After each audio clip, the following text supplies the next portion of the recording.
मैं हूं राजीव कुमार। आज हम पढ़ेंगे र के विभिन्न रूप। जैसे यहाँ पर लिखा हुआ है र के विभिन्न रूप।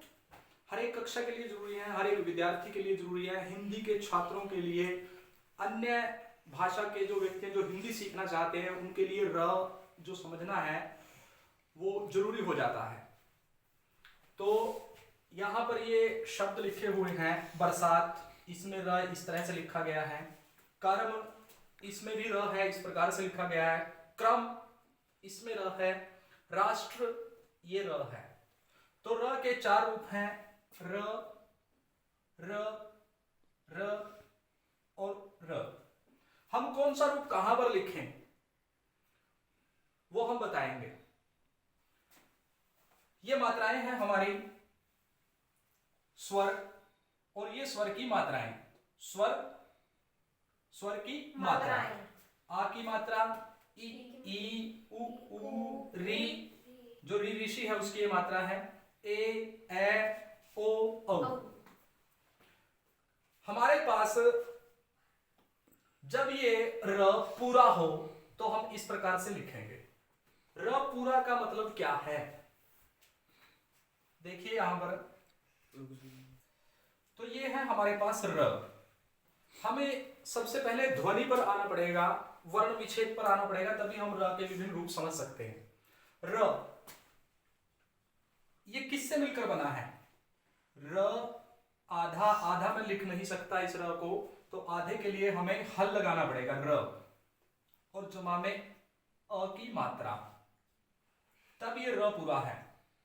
अगर मुझे ये रा लिखना हो तो मैं आधा र जमा में आ, तब मैं लिख सकता हूं रा। और मुझे री लिखना हो तो र आधा और उसके बाद छोटी ई की मात्रा, जिसे ई बोलते हैं स्वर। बड़ा री, जिसे बोलते हैं, बड़े का मतलब दीर्घ री। आधा र और दीर्घ ई की मात्रा, इनसे मिलकर बना है ये।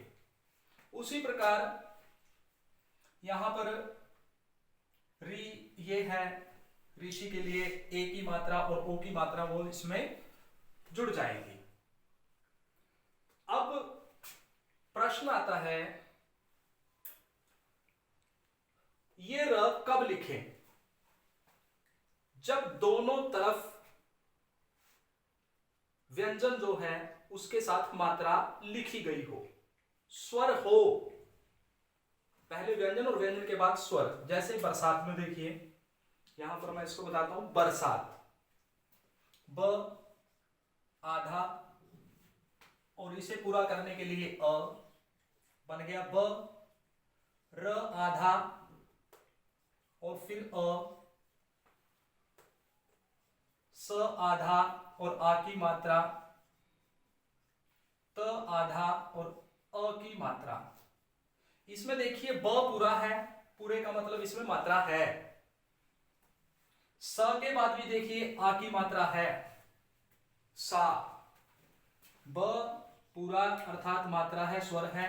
स पूरा अर्थात मात्रा है, सा।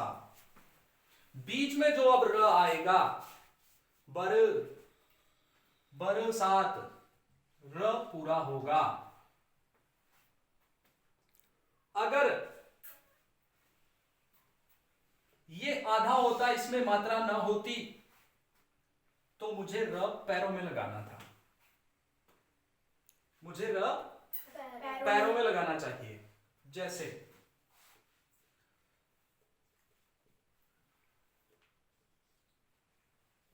प्रयोग में देखिए आप, एक शब्द है प्रयोग, दिखाई दे रहा है? प्रयोग में देखिए, उसने पैरों में लगा दिया इस र को। क्यों लगाया?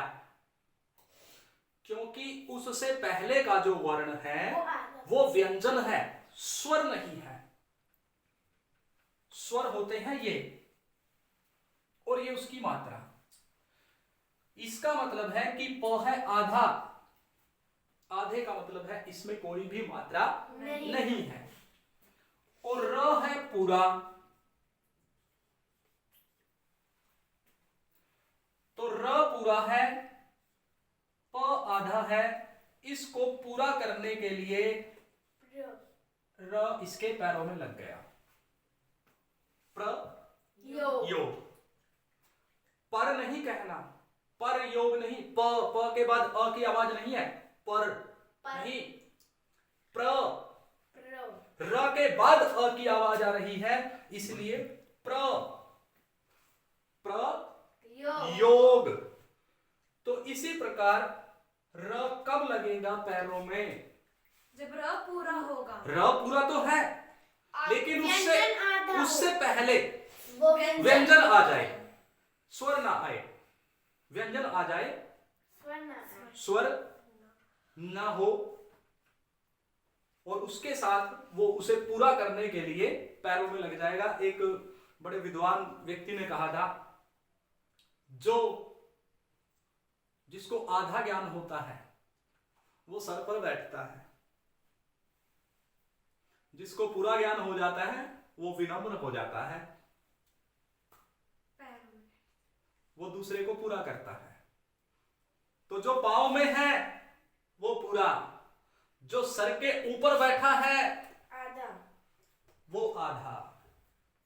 तो यहां पर पूरा र है, लेकिन उससे पहले आधा जो व्यंजन है वो उसे पूरा करने के लिए उसके पैरों में लग गया और उसने उसको पूरा कर दिया। तो हर एक मात्राएं जो है वो उसके साथ जुड़ी होती हैं। अब इसमें कोई मात्रा नहीं है, इसके साथ मात्रा नहीं है, लेकिन इसके साथ है मात्रा, तो ये इसके साथ लग गया और इसने इसको पूरा कर दिया। अब इसके बाद बारी आती है, ये बता दिया कि जो बरसात है उसमें र पूरा क्यों है, हम र पूरा क्यों लगाएं? उससे पहले अगर व्यंजन ना हो, मात्रा हो, तो उसे हम पूरा लगाएंगे। लेकिन बोलने में भी र पूरा हो, बरसात, बरसात। उसके बाद यहां पर र, इसका रूप देखते हैं।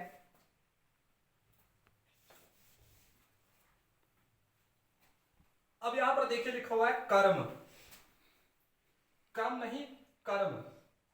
तो देखिए कर्म लिखा हुआ है, ये मात्रा जो है वो स्वर पर लगेगी, ये है स्वर जो इसे पूरा कर रहा है। तो ये आधा र है इसमें, और आधा र सर पर बैठता है, आधा र सर पर बैठता है। मैंने पहले भी बताया, बोलते समय हिंदी भाषा की ये विशेषता है, आप जैसा बोलेंगे वैसा आपके पास वर्ण है। जैसी ध्वनि आप बोलेंगे, मुंह से उच्चरित करेंगे, लगभग सभी आवाजों के लिए, ध्वनियों के लिए हमारे पास वर्ण है, इसीलिए ये वैज्ञानिक भाषा है। एक बार ड़ का उच्चारण आ गया था, काला, पीला, नीला, दोड़ा, चिट्टा। ऐसे तो विद्वानों ने सोचा कि सारे पीला की बजाय पीला, सफेद और धोला जो होता है, या फिर जो काला होता है, लोग उसे कहने लगे काला।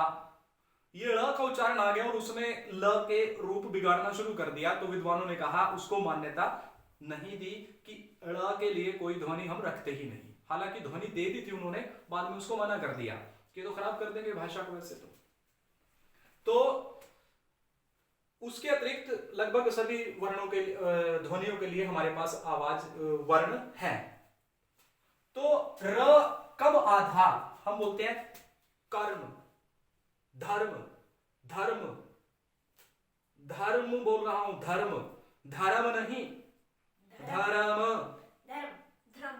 धर्म, कर्म, कर्म, अंतर है बोलने में, कर्म, कर्म, कर्म, कर्म, कर्म, अंतर है बोलने में। तो जो ये अंतर है वो क्या अंतर है? ये अंतर है आधे र की वजह से। आधे र का मतलब इसमें स्वर की मात्रा जो है वो नहीं है। देखते हैं यहां पर, क आधा और अ की मात्रा मिला दी, क हो गया पूरा। मैं इस आधे को ऐसे भी लिख सकता हूं हल के द्वारा, क, र, इसके लिए वर्ण विच्छेद कर रहा हूं, और म आधा और आधे का मतलब मेरा होता है इसमें मात्रा नहीं है। तो लिखा क्या हुआ है, क पूरा र आधा म पूरा, कर्म लिखा हुआ है, कर्म। जब आधा र होगा बीच में बोलते हुए तो हम उसे अगली मात्रा पर लगाएंगे।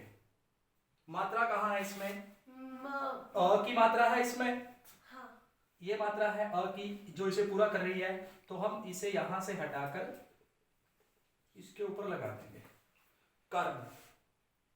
ठीक है, आधा र मात्रा पर लगेगा, कौन सी, उससे अगली मात्रा पर। उदाहरण के लिए एक शब्द और देता हूं यहां पर, रोकिएगा इसे एक बार। आशीर्वाद,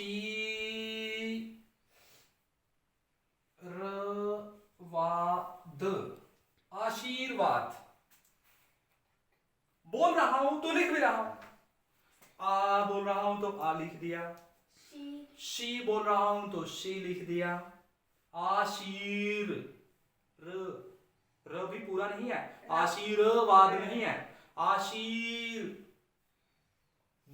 ये लिख दिया, आशीर्वाद, आशीर्वाद लिख दिया। अब ये र जो है यहां पर, तो हमें किस पर लगाना चाहिए, ई पर, ई पर, व पर। अभी बताया था अपने से आ अगली पे। मात्रा पर, आ पे, तो आ शी और र जो है अगली मात्रा पर जाता है, मात्रा है आ की, यहां पर लगेगा, आशीर्वाद। ये र इसलिए यहां पर लगा है, क्यों, क्योंकि इससे पहले बोला जो इसका उच्चारण है वो यहां पर हुआ है, लेकिन मात्रा यहां पर लगी है, तो इसलिए यहां पर लिख दिया हमने, मात्रा के साथ लिखेंगे, आशीर्वाद। सर जो मात्रा दूर हुई, बहुत जगह पर क्या करते हैं, हम यूं लिखते हैं, यूं, ये लिखा हुआ मिलता है आपको, और ये आशीर्वाद, अभी बताया था मात्रा से पहले। अगर ये मात्रा से पहले तो यहां लिखना चाहिए इसको, अगर मैं इसे यहां लिखता हूं तो बन गया आर्शीवाद, आर्शीवाद बन गया ये तो, आर्शीवाद, आर्शीवाद तो गलत उच्चारण है, होना चाहिए था आशीर्वाद, तो ये सही है।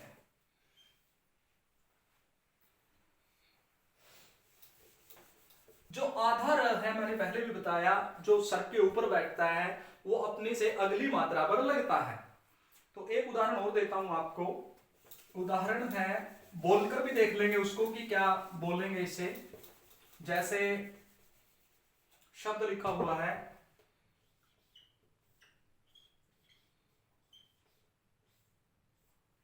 ये, तो शब्द अगर ये है, तो जो ये ऊपर सर के ऊपर र है, इसे कहां लिखूं पहले, व के बाद, हमने कहा था कि ये किसी स्वर के ऊपर लगता है, तो सही तो ये था वर्त्स्य, वर्त्स्य, वर्तस्य नहीं कहा, वर्तस्य नहीं कहा, त पूरा नहीं है, त के बाद अ की आवाज नहीं आ रही है, उच्चारण इसका होगा वर्त्स्य, और र आधा है, और आधा र अगली मात्रा पर लगता है। अब इसके बाद मात्रा है कोई, त के बाद, स के बाद, स में भी कोई मात्रा नहीं है, य में मिल गई मात्रा, किसकी, अ की, तो हमने यहां से इसको हटाया और यहां पर लगाया, तो उच्चारण हुआ, पहले इस र का उच्चारण होगा वत्स्य, ये इसका उच्चारण है। अभी बताया कि र कहां पर लगता है, सर के ऊपर कब लगता है, जब उसमें कोई मात्रा नहीं होती, और कहां लगता है, अपने से अगली मात्रा पर, उससे अगली मात्रा पर। तो कर्म में भी उसने यही लगाया, दिखाओ इसको, कर्म लिखा होगा, दिख रहा होगा इसमें। कर्म, क र म, कर्म। यहां पर इसका उच्चारण इस प्रकार से है। एक उच्चारण ये बताया था अभी क्रम का। ये र कब लगता है? जब पैरों में हो, जब पैरों में इसके होगा। रोकना इसको। ये है र, ये पैरों में कब लगा? अभी बताया था थोड़ी देर पहले, जब ये पूरा होता हो, जब ये पूरा होगा। और इससे पहले का व्यंजन। आधा वर्ण होगा। आधे वर्ण का मतलब है उसमें व्यंजन है, कोई मात्रा नहीं है। तो इसका मतलब है ये क आधा यानी कि व्यंजन है। और इस व्यंजन के बाद कोई भी मात्रा नहीं है, स्वर नहीं है। और उसके बाद आ गया आधा र जमा में अ। आधा र मतलब कोई मात्रा नहीं है, व्यंजन र। आधा र कहने की बजाय हमें कहना चाहिए व्यंजन र। तो व्यंजन र के बाद व्यंजन म जमा स्वर अ। इस प्रकार से इसका ये लिखा गया है। और हमने क्या बताया था अभी? अगर र हो पूरा और उससे पहले व्यंजन हो तो ये उस व्यंजन को पूरा करने के लिए उसके साथ जुड़ जाता है। तो इसलिए क पूरा और र ये वहां से इसने पूरा करते हुए इसे लिख दिया। उसी तरह प्रश्न,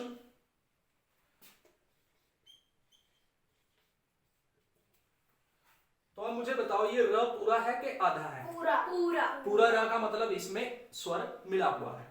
ये प आधा है कि पूरा? आधे का मतलब ये इसमें व्यंजन स्वर है, नहीं है। इसमें स्वर नहीं है। तो मुझे इसका विच्छेद कैसे करना चाहिए? प प्लस र आधा जमा और र हो गया पूरा, जमा श आधा, जमा न आधा और अ।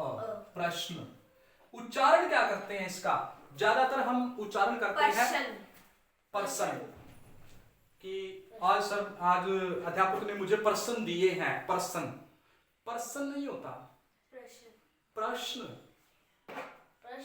क्या होता है बेटा? प्रश्न।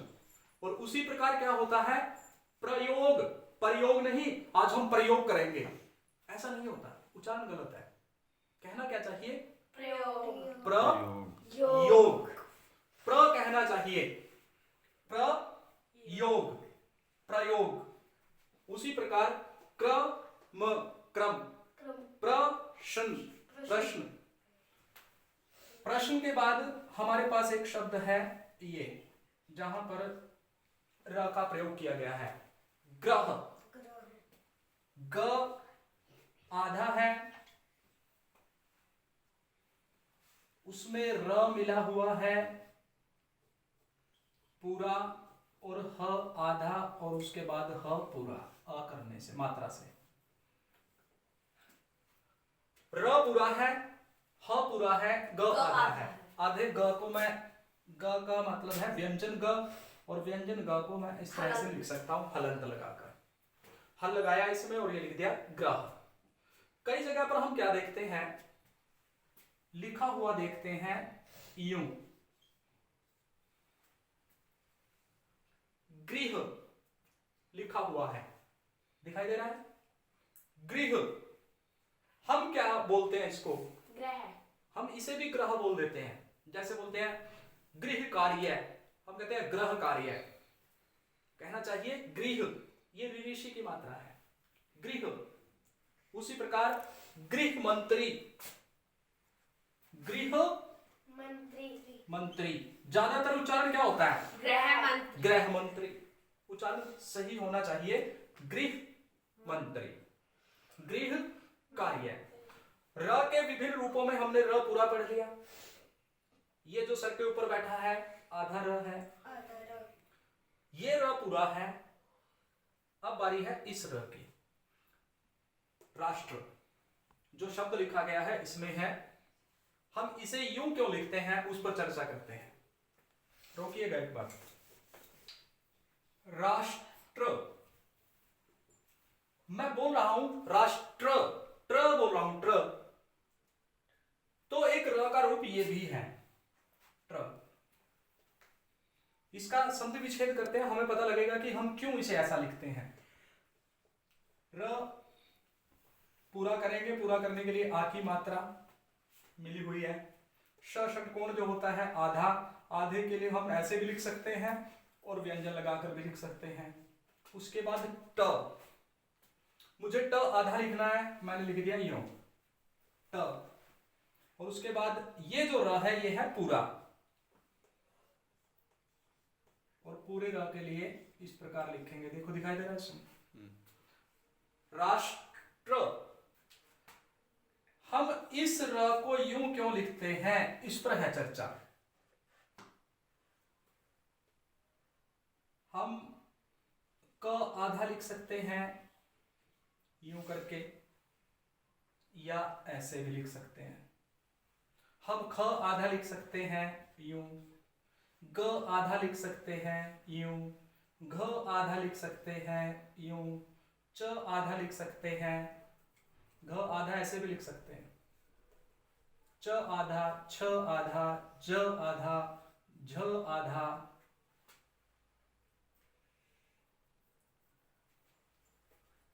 और अब ट मुझे आधा लिखना है बिना मात्रा के स्वर। ये ट तो पूरा हो गया, मैं दोबारा देखता हूं कोशिश करके, क्या मैं ऐसा लिख दूं ट बन जाएगा, नहीं बनेगा। तो कैसे लिखूं इसको, मुझे ऐसे लिखना चाहिए आधा, और आधे में मुझे लिखना है र, पैरों में र, ये रहा, पैरों में र, ये रहा।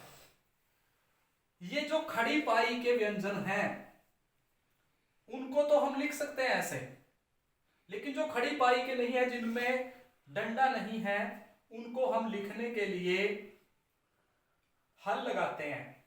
तो हल तो इसमें पहले ही आधा टेम है, और उसके बाद हमने र लगा दिया ऐसे। उसी प्रकार ड, ड आधा ऐसे है, हमने इसमें र मिला दिया, ये रहा र, जो ये वाला था पहले ऐसे ही था, हमने यूं लगा दिया। ढ आधा ये रहा, हमने इसे र मिलाने के लिए ये लगा दिया। तो इस प्रकार हम इसको पूरा करते हैं र को। ये र की मात्रा इधर लगी हुई है इसमें, तो उसको जो लिखना था वो इसी प्रकार से लिखना था, राष्ट्र। जो पैरों में लगता है वो पूरा, पूरा और जिसके पैरों में वो लगा है वो आधा।